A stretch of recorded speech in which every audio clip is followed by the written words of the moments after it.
Hey guys, it's Sandeep from RevAtlas and you're watching the 5th episode in the Behind the A-Pillar series of vlogs. And today we'll be talking about the Honor 9 smartphone.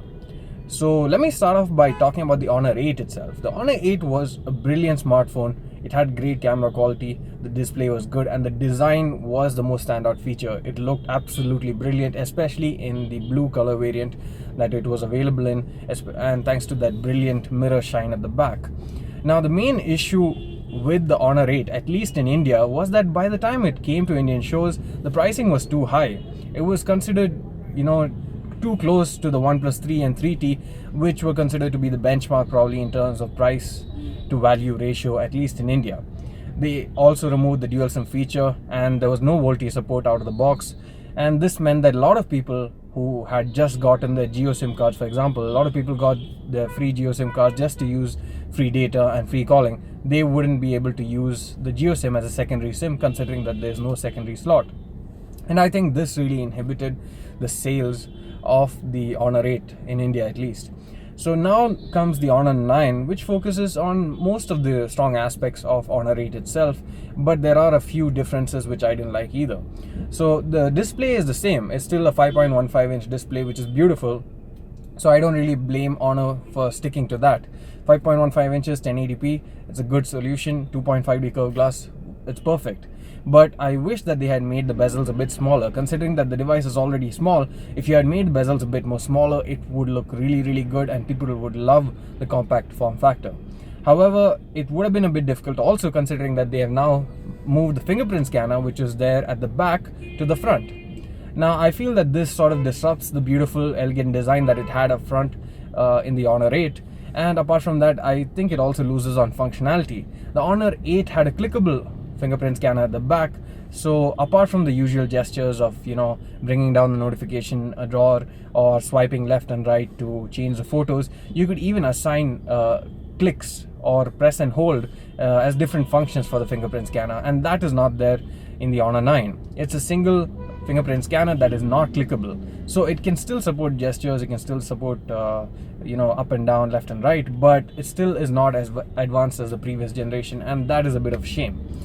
Apart from that, the benefit is that it comes with a better camera setup this time around. So the previous one had two 12-megapixel sensors, one RGB, one monochrome, and this allowed for better dynamic range and better low light performance.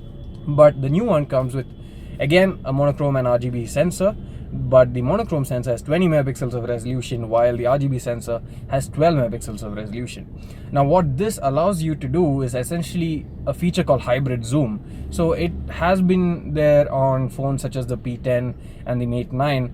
So Huawei says that you can have up to 2 times the zoom length, the focal length, without losing quality or sharpness or details in the photo. So while it's not exactly loss free in terms of the quality, it still is pretty good and will help you a lot more than doing the zoom digitally, considering that there is more resolution to work on from the monochrome sensor itself. So this is something that is there essentially only in the higher end devices, and it's good to see that Honor is bringing the same technology to its Honor 8 devices as well. But apart from that, the device remains more or less the same. The internals have been updated a bit. You now have a 6GB RAM variant as well, as opposed to just a 4GB RAM variant. You get 64 or 128 gigs of internal storage. The SIM card slot is hybrid, so you can even put a micro SD if you want. And it now comes with the updated Kirin 960 processor as opposed to the 950, which was there in the previous generation. The battery remains at 3200 mAh battery, and you also get fast charging, but you'll have to use the bundle charger if you want to make use of the full charging speeds. Now the different prices and the variants have been listed in the description below. The device will go on sale later this month in China, but it's already available for pre-order. Now coming to the Indian availability, Honor usually takes a few months, maybe 3-4 months down the line to actually introduce the device in India.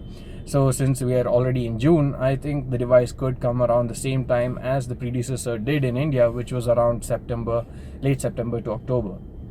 So this time around, I am really hoping that Honor doesn't overprice the device. I mean, 30k for the Honor 8 was a bit too much, and considering that the device was maybe a good 8-9k cheaper outside of India, that would also put off a lot of people. And I hope that they do bring the dual SIM variant this time as well, and they don't actually remove any VoLTE support either. So with these things, I think the device has a potential to do very well. Maybe price point of around 24K is ideal for the Honor 9, and if they nail that, I think they can do really well, especially considering that the device looks great, the camera quality is great, and the screen is great as well. There may be a few of them who are off-putted even by the screen size even now, but I think there will still be a lot of buyers for the device considering the price point. Another important thing to talk about today is the Google Daydream VR headset. So the headset is already available through Flipkart and is priced at rupees 6499. So essentially 6,500 rupees, and that's a lot to pay even if it's a product from Google. So although the experience might be fine-tuned and might actually be very fluid, I think the pricing is a bit too high even if you are targeting some of the Pixel owners or users. And Pixel devices themselves were really overpriced in India, but many people got it just because of the camera quality and the unlimited 4K and full resolution photo support. So that is one of the reasons why many people got the Pixel. Now the VR headset becomes more of a tough sale considering the price for 6,500 rupees. So this essentially has a breathable sort of material that allows you to wear it for hours and hours of use without having much eye fatigue or fatigue in the face. That's what Google claims. And it even supports eyeglasses, so if you're wearing glasses, this will easily fit over it without any issue. And as of now, the support is quite limited to the Pixel XL, the Moto Z, and a few other devices, but the Samsung Galaxy S8 and S8 Plus will also be getting support pretty soon, and so will a few other devices. You also get a motion controller with it, so it supports gestures and motion. For example, you can swing it around, you can play games with it, you can use it to control the movement just like you would in the real world. It's like having an object in your hand, such as a Wonder cricket bat or something like that. And this is a benefit of it, and you can even store it back into the headset itself when you're not using it. That is another benefit of the Daydream VR headset. But for 6,500 rupees, if you ask me whether I will buy it, I don't really think so. I think VR hasn't matured to a point where I see it completely necessary to have a headset right now. But I think in the future, if things look good enough and the support is more wide as well, then I might consider buying it. But for now, I think it's a bit too early to say. And other than that, I think even the number of applications that is supported, YouTube, Google Play, movies, etc., are a bit short as well. If the applications and the use cases increases, then it's probably worth buying. But as of now, I think 6,500 rupees is a lot. If it was priced maybe 3,000, 4,000 rupees, it would have still made more sense to get it. So that was a quick look at the Honor 9 as well as the Daydream VR headset from Google. That's it for today's episode, guys. I'll catch you again in the next one. If you have any suggestions, any comments, anything you'd like to say, get across to me, do let me know in the comment section below.